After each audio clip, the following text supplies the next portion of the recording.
क्या होगा अगर मैं आपसे कहूं कि आपकी आज की जिंदगी, आपकी सच्चाई एक झूठ है, एक बहुत ही खूबसूरती से घगया झूठ जिसे आपने खुद अपने लिए बनाया है। ये जो कमी की भावना है, ये जो हर महीने की पहली तारीख का डर है, ये जो सपने हैं जो आपकी आंखों में आते हैं और फिर धुंधला जाते हैं, ये सब उस कहानी का हिस्सा है जो आपको सुनाई गई है। और सबसे खतरनाक बात यह है कि वो कहानी आपने खुद को सुनाना शुरू कर दिया है। आप इसे अपनी सच्चाई मान बैठे हैं, लेकिन आज अभी इसी पल मैं उस कहानी को जलाने आया हूं। लोग कहते हैं दौलत कमाने में सालों लग जाते हैं, पूरी जिंदगी खप जाती है। मैं कहता हूं झूठ उन्हें 6 महीने दो, बस 6 महीने 180 दिन, फिर इतना ही वक्त लगता है एक इंसान को अपनी पूरी हकीकत बदलने में। मैं यहां आपको कोई स्कीम या शॉर्टकट बेचने नहीं आया हूं, मैं आपको वो चाबी देने आया हूं जो आपके अंदर ही कहीं दबी पड़ी है।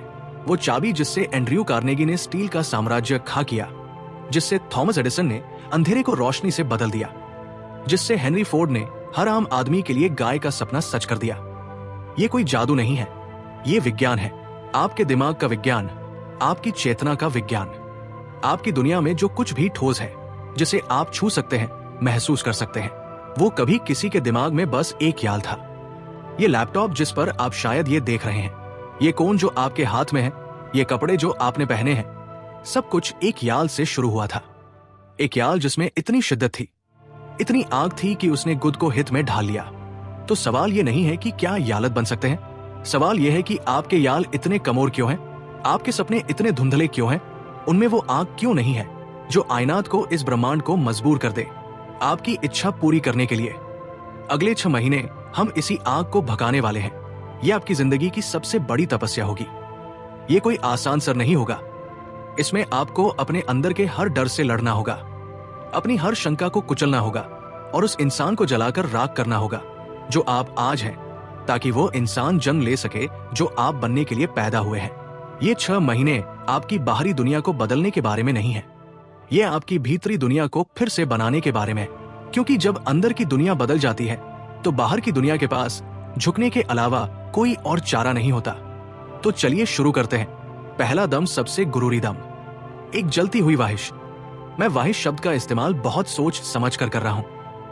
यह कोई उम्मीद नहीं है, यह कोई तमन्ना नहीं है, काश मेरे पास बहुत पैसा होता। ये एक कमोर मरी हुई सोच है, ये ब्रह्मांड में भेजी गई कांपती हुई हवा है जिसे कोई नहीं सुनता। मैं बात कर रहा हूं एक बर्निंग डिजायर की, एक ऐसी वाहिश जो आपके दिमाग पर कब्जा कर ले, जो आपके ऊन में दौड़ने लगे, जो आपकी नींद उखा दे, एक ऐसी वाहिश जो एक जुनून बन जाए। नेपोलियन हिल ने इसे डेफिनेटनेस ऑफ पर्पस कहा था। एक निश्चित मकसद, आपको ठीक ठीक पता होना चाहिए कि आपको क्या चाहिए। बहुत सारा पैसा एक स्पष्ट विचार है। ब्रह्मांड स्पष्टता पर प्रतिक्रिया नहीं करता, वो सटीकता पर प्रतिक्रिया करता है। कितना पैसा? ठीक ठीक, रम बताइए, इसे लिखिए, 1 करोड़, 10 करोड़, 1 अरब। उस नंबर को लिखने से डरिए मत, उसे अपनी आंखों के सामने देखिए। कब तक चाहिए? एक तारीख तय कीजिए, आज से ठीक 6 महीने बाद की तारीख, दिन, महीना, साल, उसे उस रम के नीचे लिखिए। यह आपका पहला चापसेज है अपने आप से, यह आपका पहला आदेश है इस कायनात को। अब तीसरा सवाल, आप इस रोम के बदले में क्या देने को तैयार हैं? याद रखिए, जिंदगी में कुछ भी मुफ्त नहीं मिलता। यह ब्रह्मांड लेन देन के सिद्धांत पर काम करता है। आपको कुछ पाने के लिए कुछ देना होगा। मैं आपके समय की बात कर रहा हूं, आपके विचारों की, आपके जुनून की, आपकी नींद की, आपके आराम की। वो कौन सी चीजें हैं जिन्हें आप छोड़ने को तैयार हैं? वो कौन सी आदतें हैं जिन्हें आप टोने को तैयार हैं? इसे लिखिए पूरी ईमानदारी से। और आगरीची, आपका प्लान क्या है? आप इस पैसे को हासिल करने के लिए क्या करेंगे? अभी आपके पास शायद कोई परफेक्ट प्लान ना हो, कोई बात नहीं, बस एक शुरुआती प्लान लिखिए। पहला दम क्या होगा, दूसरा क्या होगा, उसे लिखिए, चाहे वो कितना भी छोटा या अधूरा क्यों ना लगे। अब आपके पास एक दस्तावेज है, एक कागज का टुकड़ा जिस पर आपकी पूरी नई जिंदगी का कोड लिखा है। ये सिर्फ शब्द नहीं है, ये एक बीज है, एक ऊर्जा का बीज जिसे आप अपने अवचेतन मन की मीन में बोने जा रहे हैं। इस बयान को, इस स्टेटमेंट को दिन में 2 बार पढ़िए। एक बार सुबह उठते ही, जब आपका दिमाग सबसे ज्यादा ग्रहणशील होता है, और एक बार रात को सोने से ठीक पहले, ताकि ये विचार रात भर आपके अवचेतन में काम करते रहा। और जब आप इसे पढ़े तो सिर्फ शब्दों को मत पढ़िए, उन्हें महसूस कीजिए। उस पैसे को अपने हाथ में महसूस कीजिए, उसकी खुशबू को महसूस कीजिए, उस पैसे से मिलने वाली आदि को महसूस कीजिए। उस गफ्यूल को, उस एहसास को अपने अंदर इंदा कीजिए, जैसे कि वो पैसा पहले से ही आपका है। यह है पहला दम, यह है नींव। अगले 180 दिनों तक ये आपकी बाइबल है, आपका कुरान है, आपकी गीता है, यही आपकी सच्चाई है। बाकी दुनिया जो कहती है उसे बहरा होकर अनसुना कर दीजिए। आपके दोस्त आप पर हंसेंगे, आपके परिवार वाले शायद आप पर शक करेंगे, आपका अपना दिमाग आपको हार कारण देगा कि ये नामुमकिन क्यों है। उन्हें करने दीजिए। एक लोहार जब गर्म लोहे पर हथौड़ा मारता है तो चिंगारियां निकलती हैं। वो चिंगारियां विरोध है, लेकिन लोहार रुकता नहीं है। वो तब तक वार करता रहता है जब तक लोहा उसकी इच्छा अनुसार आकार नहीं ले लेता। आपकी इच्छा वो हथौड़ा है, आपका यकीन वो आग है, और आपकी पुरानी जिंदगी वो जिद्दी लोहा है। तो मारिए पूरी तास से। हर दिन, हर घंटे, हर पल आपके अंदर एक सोई हुई शक्ति है, एक विशाल शक्ति जो सिर्फ एक ही चीज का इंतजार कर रही है, आपके आदेश का, एक स्पष्ट अटूट जुनून से भरा आदेश। ये 6 महीने सिर्फ पैसा कमाने के बारे में नहीं है, ये उस शक्ति को जगाने के बारे में है। एक बार वो जाग गई तो पैसा तो सिर्फ एक नतीजा होगा, एक छोटा सा नतीजा। असली दौलत तो वो शक्ति है जो एक बार जागने के बाद कभी दोबारा नहीं सोती। वो शक्ति जो आपको कुछ भी बनाने, कुछ भी हासिल करने और कुछ भी बनने की ताती है जो आप कभी बनना चाहते थे। ये यात्रा शुरू हो चुकी है, दरवाजा खुल चुका है। अब बस आपको दम बगाना है। अब जब आपने अपनी ख्वाहिश को कागज पर उतार दिया है, जब आपने ब्रह्मांड को अपना आदेश दे दिया है, तो दूसरा चरण शुरू होता है। और ये वो चरण है जहां 99% लोग हार मान लेते हैं। ये चरण है, ये इनका विश्वास का, जिसे नेपोलियन हिल ने फेथ कहा था। ये कोई धार्मिक विश्वास नहीं है, ये उम्मीद या आशा नहीं है, ये एक गहरी अटूट आंतरिक निश्चितता है। ये इस बात का यकीन है कि जिस चीज को आपने अपने दिमाग में देखा है वो हकीकत में मौजूद है, बस अभी तक आपकी नरों के सामने नहीं आई है। सोचिए राइट ब्रदर्स के बारे में। जब वो दुनिया को बता रहे थे कि वो एक लोहे की मशीन में बैठकर हवा में उड़ेंगे, तो दुनिया उन पर हंस रही थी। उनके पास कोई सबूत नहीं था, कोई उदाहरण नहीं था। उनके पास फिर एक चीज थी, यकीन, एक ऐसा यकीन जो हर तर्क, हर सबूत, हर आलोचना से परे था। वो अपनी आंखों से उस ऊंती हुई मशीन को देख सकते थे, इससे पहले कि वो कभी बनी भी थी। वो हवा के उस दबाव को महसूस कर सकते थे, इससे पहले कि उन्होंने कभी उड़ान भरी थी। यही है असली यकीन। ये भविष्य को वर्तमान में जीने की कला है। आपका दिमाग एक बगीचे की तरह और आपके विचार बीज की तरह है। आप जिस भी विचार का बीज बोएंगे, आपका अवचेतन मन उसे बिना किसी सवाल के उगाना शुरू कर देगा। उसे घर नहीं पता कि बीज अच्छा है या बुरा, सकारात्मक है या नकारात्मक, अमीरी का है या गरीबी का। वो बस अपना काम करता है। समस्या ये है कि ज्यादातर लोगों का बगीचा जंगली घास फूस से भरा है। डर के बीज, शंका के बीज, ईर्ष्या के बीज, हीनता के बीज। मैं ये नहीं कर सकता, मैं इसके काबिल नहीं हूं, लोग क्या कहेंगे, अगर मैं एल हो गया तो ये विचार है। ये धीरे धीरे आपके यकीन की मीन को बंजर बना देते हैं। अगले 6 महीनों के लिए आपको अपने दिमाग का चौकीदार बनना होगा। आपको हर एक नकारात्मक विचार को पहचानना होगा और उसे जब से उखाड़ फेंकना होगा, इससे पहले कि वो अपनी झेल जमा पाए। ये एक लड़ाई है, आपके अपने दिमाग के इला एक लड़ाई। जब भी आपके मन में शंका का विचार आए तो उसे तुरंत अपने लिखे हुए बयान से बदल दीजिए। अपनी उस जलती हुई ख्वाहिश को याद कीजिए, उस अंतिम लक्ष्य की तस्वीर को अपने दिमाग में लाइए। इसे ऑटो सजेशन या आत्म सुझाव कहते हैं। यह अपने दिमाग को जानबूझकर प्रोग्राम करने की प्रक्रिया है। जैसे आप एक कंप्यूटर में कोड डालते हैं, वैसे ही आप अपने दिमाग में यकीन का कोड डाल रहे हैं। याद है वो बयान जो आपने लिखा था, उसे सिर्फ पन्ना का ही नहीं है, आपको उसे भावनात्मक बनाना होगा। आपको उसमें जान डालनी होगी। जब आप उसे पतो उत्साह महसूस करें, कृतज्ञता महसूस करें, जैसे कि आपको वो सब कुछ मिल चुका है जो आपने मांगा था। इस एहसास को, इस भावना को अपने पूरे शरीर में फैलने दें। आपकी भावनाएं वो चुंबक है जो आपकी ख्वाहिश को आपकी ओर खींचती है। बिना भावना के विचार एक मरे हुए तीर की तरह है जिसमें कोई शक्ति नहीं है। यह प्रक्रिया आपके दिमाग के न्यूरल पाथवे को फिर से तार तार कर देगी। आप शाब्दिक रूप से एक नया दिमाग बना रहे हैं, एक ऐसा दिमाग जो अवसरों को देखता है, समस्याओं को नहीं। एक ऐसा दिमाग जो समाधान खोजता है, बहाने नहीं। एक ऐसा दिमाग जो यकीन करता है, शक नहीं। कल्पना कीजिए कि आपके दिमाग में एक इल्म चल रही है और उस इल्म के हीरो आप हैं। वो इल्म आपकी सफलता की कहानी है। आप उस इल्म में खुद को वो जिंदगी जीते हुए देखिए जो आप चाहते हैं उसे पूरी डिटेल में देखिए। आप कैसे कपड़े पहनते हैं, आप कैसे चलते हैं, आप कैसे बात करते हैं, आपके चेहरे पर कैसा आत्मविश्वास है। इस मानसिक इल्म को हर रोज देखिए, बार बार, तब तक जब तक यह आपकी याददाश्त का हिस्सा ना बन जाए, जब तक ये आपके लिए उतनी ही असली ना हो जाए जितनी आपकी आज की जिंदगी है। ये दिमाग को धोखा देने जैसा है। आप अपने दिमाग को ये मानने पर मजबूर कर रहे हैं कि सफलता पहले ही मिल चुकी है।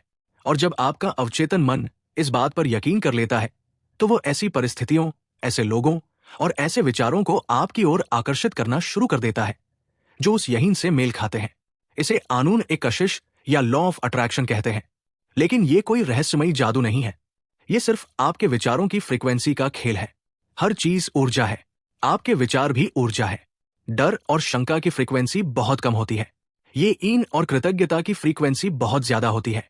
जब आप अपनी फ्रीक्वेंसी को एक स्तर पर ले आते हैं तो आप उन सभी चीजों के साथ तालमेल बिठा लेते हैं जो उसी उच्च फ्रीक्वेंसी पर मौजूद है, यानी अवसर, दौलत और सफलता।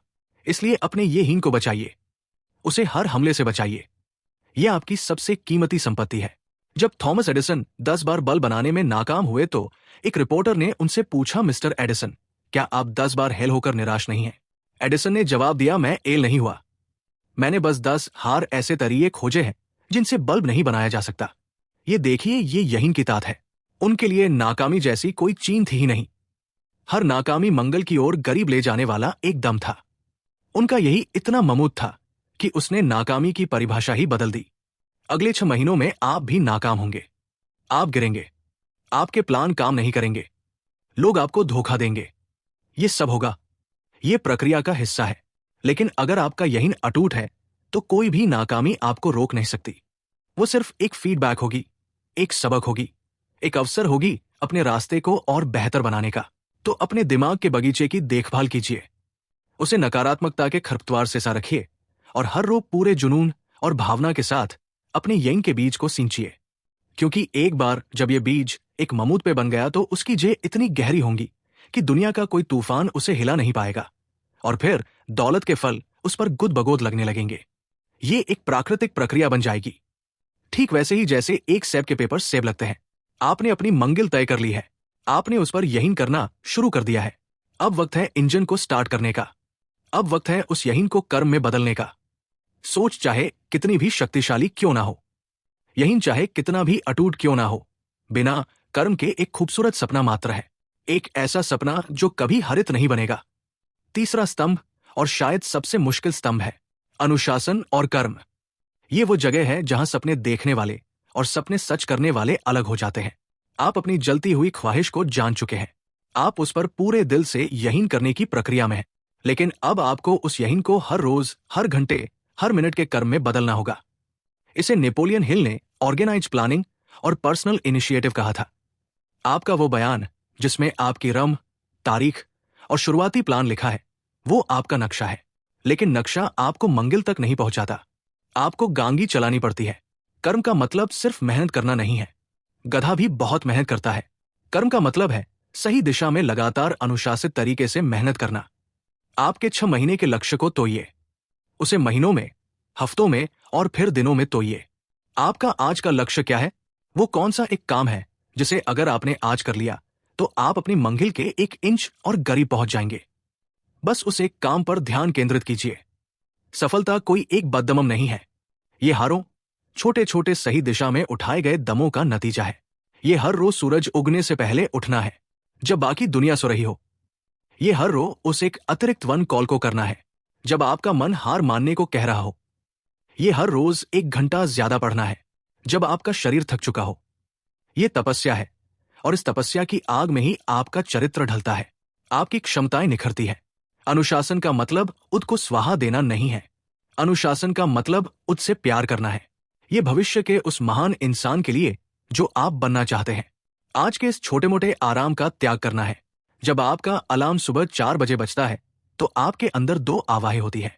एक कहती है सो जा, अभी बहुत अंधेरा है, आराम कर ले। और दूसरी आवाज़ कहती है उठिए, मौका है, दुनिया सो रही है और तू अपने सपनों को हजीत में बदल सकता है। आप किस आवाज को सुनते हैं, यही आपकी पूरी जिंदगी तय करता है। अगले 180 दिनों के लिए आपको उस दूसरी आवाज को अपनी सबसे बब्बी तातना होगा। आपको अपने मन का गुलाम नहीं बल्कि उसका मालिक बनना होगा। हेनरी फोर्ड ने कहा था, एक इंसान को तब तक नहीं रोका जा सकता जब तक वो गुद हार ना मान ले। जब आप अनुशासित कर्म के रास्ते पर चलते हैं तो ब्रह्मांड आपकी परीक्षा लेता है। वो आपके रास्ते में बाधाएं डालता है, मुश्किलें खड़ी करता है। वो देखना चाहता है कि आप अपनी वाहिश को लेकर कितने गंभीर हैं। क्या आप सिर्फ बातें कर रहे हैं या आप कीमत चुकाने को तैयार हैं? हर बाधा एक अवसर है, अपनी इच्छा शक्ति को और मजबूत करने का अवसर, अपनी क्षमताओं को और बहाने का अवसर। कल्पना कीजिए एक नदी की। वो एक पहाड़ को काटना चाहती है। वो हर रोज हर पल बिना रुके उस चट्टान से टकराती रहती है। शुरुआत में कुछ नहीं होता, चट्टान वैसी की वैसी रहती है, लेकिन नदी हार नहीं मानती। वो बहती रहती है, टकराती रहती है, और सालों बाद वो उस विशाल पहाड़ को चीर कर अपनी घाटी बना लेती है। आपका अनुशासित कर्म उस नदी की तरह होना चाहिए, लगातार अथक धैर्यवान। इस यात्रा में आप अकेले नहीं चल सकते। नेपोलियन हिल का एक और शक्तिशाली सिद्धांत था, द मास्टरमाइंड, यानी अपने आप को ऐसे लोगों से घेरे जो आपके जैसी ही सोच रखते हो, जो आपको ऊपर उठाते हो, नीचे नहीं खींचते, जो आपके सपनों पर हंसते नहीं बल्कि उन्हें पूरा करने में आपकी मदद करते हैं। अपनी संगत को बदलिए। उन लोगों से दूर हो जाइए जो हमेशा शिकायत करते हैं, जो हमेशा नकारात्मक बातें करते हैं। उनकी ऊर्जा हरीली है, वो आपके यहीन को दीमक की तरह खा जाएगी। ऐसे मेंटर्स, ऐसे सलाहकार, ऐसे दोस्त खोजिए जो आपसे ज्यादा जानते हो, जो आपसे ज्यादा सफल हो। उनकी ऊर्जा को सोखिए, उनके ज्ञान से सीखिए। एक मास्टरमाइंड समूह बनाइए जहां आप सब मिलकर एक दूसरे के लक्ष्यों को पाने में मदद करें। जब दो या दो से ज्यादा दिमाग एक ही उद्देश्य के लिए एक साथ आते हैं तो एक तीसरी अदृश्य शक्ति का जन्म होता है, जो किसी भी अकेले दिमाग से कहीं ज्यादा शक्तिशाली होती है। और जब आप कर्म कर रहे हो तो लचीले बने। आपका शुरुआती प्लान शायद काम ना करे, शायद आपको अपना रास्ता बदलना पड़े, कोई बात नहीं। अब्राहम लिंकन राष्ट्रपति बनने से पहले अनगिनत बार चुनाव हारे। वो बिजनेस में हेल हुए, उन्होंने नर्वस ब्रेकडाउन का सामना किया। अगर वो अपनी पहली योजना पर ही अटके रहते तो वो कभी राष्ट्रपति नहीं बन पाते। उन्होंने हर हार से सीखा, खुद को बदला और अपनी रणनीति को बेहतर बनाया। हार का मतलब अंत नहीं है, हार का मतलब है ये तरिया काम नहीं कर रहा, कोई दूसरा तरिया आमाओ। आपका लक्ष्य पत्थर की लकीर होना चाहिए, लेकिन उस लक्ष्य तक पहुंचने का रास्ता रेत पर बनी लकीर की तरह होना चाहिए, जिसे जरूरत पड़ने पर बदला जा सके। तो उठिए और कर्म कीजिए, योजना बनाइए, अपने दिन को जीतिए, अपने घंटे को जीतिए, हर एक पल को पूरी शिद्दत से जिए। अपने आराम के दायरे को तो दीजिए, उस दर्द को गले लगाइए जो आपको बने में मदद करता है। जब आप कर्म करते हैं तो आप ब्रह्मांड को एक संकेत भेजते हैं। आप कहते हैं, मैं तैयार हूं, मैं सिर मांग नहीं रहा, मैं अपनी तरफ से मेहनत भी कर रहा हूं। और जब आपकी मेहनत आपके यहीन से मिल जाती है तो चमत्कार होने लगते हैं, दरवाजे खुलने लगते हैं जो पहले बंद थे। सही लोग आपकी जिंदगी में आने लगते हैं, विचार आपके दिमाग में कौंधने लगते हैं। ये कोई संयोग नहीं है, ये नतीजा है आपके कर्म का, आपके अनुशासन का और आपकी अटूट इच्छा शक्ति का। आपने आग जलाई है, आपने यकीनन की खाद डाली है, अब आप कर्म के पानी से उसे सींच रहे हैं। पौधा बनने लगा है और अब हम अंतिम चरण में प्रवेश कर रहे हैं, जहां आप फल काटने के लिए तैयार होते हैं। आपने बीज बो दिया है, आपने उसे यहीन से सींचा है, आपने उसे कर्म से पोषित किया है। अब पौधा बहा हो गया है और उसमें फल लगने शुरू हो गए हैं। लेकिन यहां एक आखिरी और सबसे सूक्ष्म दम है। ये वह दम है जो सीमित दौलत को असीमित दौलत में बदल देता है। ये दम है कृतज्ञता का और ग्रहण करने की कला का। आप सोच रहे होंगे, कृतज्ञता, इसका दौलत से क्या लेना देना? इसका सब कुछ लेना देना है। कृतज्ञता वो फ्रीक्वेंसी है जिस पर प्रचुरता यानी अबंडेंस काम करती है। जब आप हर छोटी से छोटी छी के लिए शुक्रगुजार होते हैं जो आपके पास पहले से है